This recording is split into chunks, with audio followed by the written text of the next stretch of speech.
6 ستمبر پاکستان کا قومی دن ہے۔ بھارت نے 1965 میں اس دن ہمارے وطن عزیز پر حملہ کیا۔ بھارت پاکستان پر قبضہ کرنا چاہتا تھا، لیکن ہماری نڈر فوج نے دشمنوں کو اس مقصد میں کامیاب نہیں ہونے دیا۔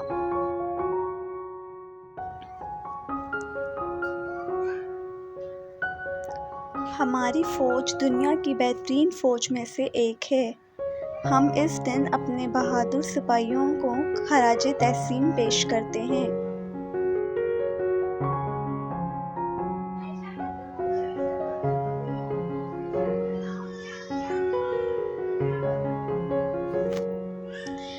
اس دن تقریبات کا اہتمام کیا جاتا ہے۔ بہت سے فوجیوں کو ان کی بہادری کی وجہ سے نشان حیدر دیا گیا۔ بہت سے رضاکاروں نے خود کو اس جنگ میں حصہ لینے کے لیے پیش کیا۔ میجر عزیز بھٹی، راشد مناس، میجر طفیل 1965 کی جنگ کے ہیرو میں سے ایک ہیں۔